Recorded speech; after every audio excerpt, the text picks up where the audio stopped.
Assalamualaikum grade 9th. How are you all? Hope you all are fine. Better today the date is 31st August 2020 and the day is Monday. Chapter number 4 hydrogen bonding. बेटा hydrogen bonding क्या होती है? हमने polar and non polar molecules के बारे में पढ़ा, हमने पोलर डायपोल फोर्सेस के बारे में पढ़ा. हाइड्रोजन बॉन्डिंग में भी डायपोल फोर्सेस ही बनती हैं, लेकिन इसमें एक कंडीशन होती है, जैसा कि इसके नेम से पता चल रहा है हाइड्रोजन बॉन्डिंग, कि जो डायपोल फोर्सेस बनेंगी उसमें हाइड्रोजन का प्रेजेंट होना ज़रूरी है. ठीक है, तो इसकी डेफिनेशन में देखेंगे. Partially positive hydrogen atom of an element attracts the partially negative charge of an other atom. ठीक है, कोई भी ऐसा एलिमेंट जिसमें पार्शली पॉजिटिव हाइड्रोजन एटम मौजूद हो, ठीक है, और वो किसी और एटम को, किसी पार्शली नेगेटिव एटम को अपनी तरफ अट्रैक्ट कर रहा हो, तो उनके दरमियान में हाइड्रोजन बॉन्डिंग बन जाती है. तो इसके लिए ज़रूरी चीज़ क्या हुई? हाइड्रोजन का प्रेजेंट होना ज़रूरी हुआ. ठीक है, इससे पहले हमने डायपोल फोर्सेस जब पढ़ी थी तो हमने NaCl के बीच में और HCl के बीच में इस तरह से पढ़ी थी. ठीक है, तो हाइड्रोजन बॉन्डिंग में के लिए हाइड्रोजन का होना स्पेसिफिक होता है. इसे हम यूनिक डायपोल फोर्स भी कह सकते हैं. It develops between the molecules having hydrogen atom. ऐसे मॉलिक्यूल्स के दरमियान में ये हाइड्रोजन बॉन्डिंग होती है जिसमें हाइड्रोजन एटम मौजूद हो और वो किसी हाईली इलेक्ट्रोनेगेटिव एटम के साथ लोन पेयर के साथ अट्रैक्ट हुआ हुआ हो.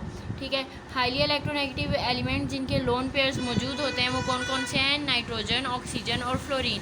इन एलिमेंट्स के ऊपर लोन पेयर मौजूद होते हैं, मीन्स इलेक्ट्रॉन्स जो हैं वो अनशेयर्ड इलेक्ट्रॉन्स भी उनके ऊपर मौजूद होते हैं. ठीक है, तो अगर हाइड्रोजन ऑक्सीजन के साथ रिएक्ट करे तो अगर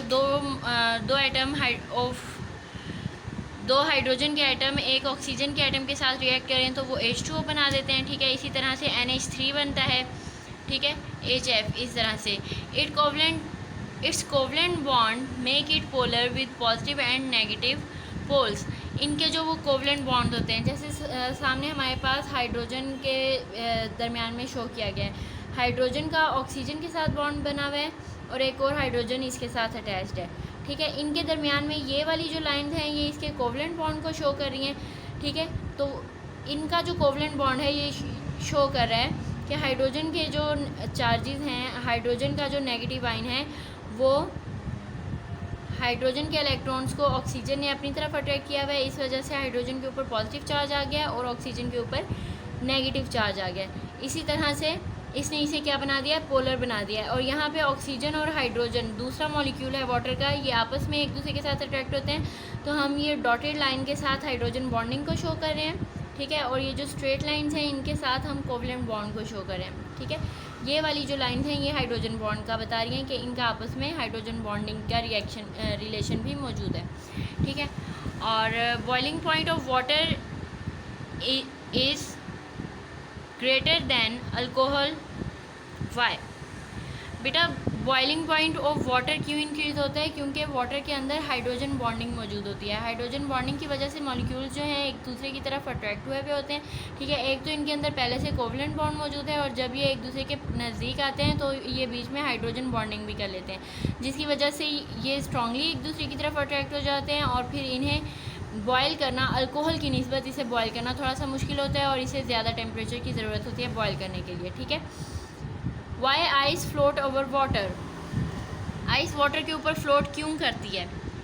बेटा आइस की जो डेंसिटी होती है, डेंसिटी मीन्स होता है थिकनेस, या आइस जो होती है वो लेस डेंस होती है देन वाटर.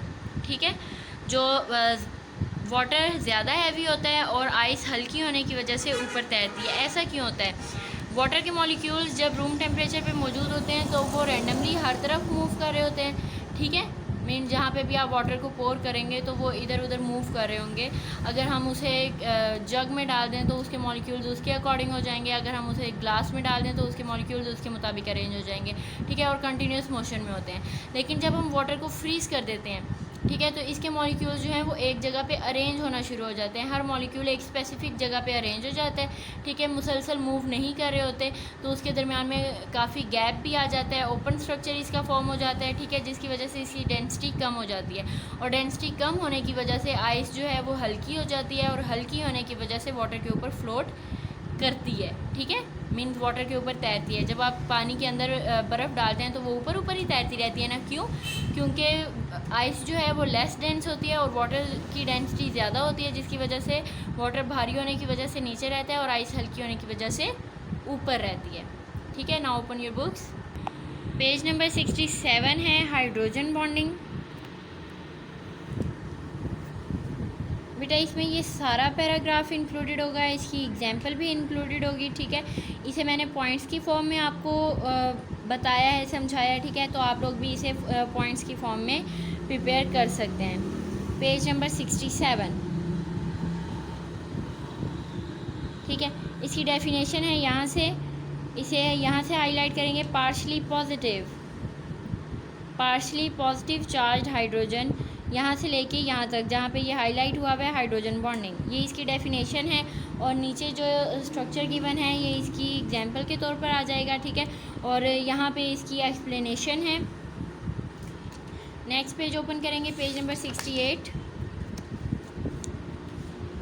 यहाँ पे बताया गया है कि वाटर का जो बॉइलिंग पॉइंट है वो हायर होता है अल्कोहल से because of more hydrogen bonding, ठीक है। और यहाँ से लेके द इम्पोर्टेंट फिनोमिना, यहाँ से लेके यहाँ तक वाटर, यहाँ तक क्वेश्चन बनता है हमारे पास, वाई आइस फ्लोट अवर वाटर, के आइस जो है वो वाटर के ऊपर फ्लोट क्यों करती है। बेटा इसमें ये सारा पैराग्राफ इसका आंसर हो जाएगा, ठीक है। अब ये आप लोगों के पास टेस्ट योरसेल्फ है 4.3। हमने पीछे जितना भी लेसन पढ़ लिया है, ठीक है, उसके मुताबिक इसमें क्वेश्चंस मौजूद हैं। ये 9 क्वेश्चन हैं, इनके आंसर्स आप लोगों ने प्रीवियस लेसन में से फाइंड आउट करने हैं, ठीक है। और आंसर्स राइट करके उनकी पिक्चर्स मुझे शेयर करनी है। ओके, फ़ी अमान अल्लाह।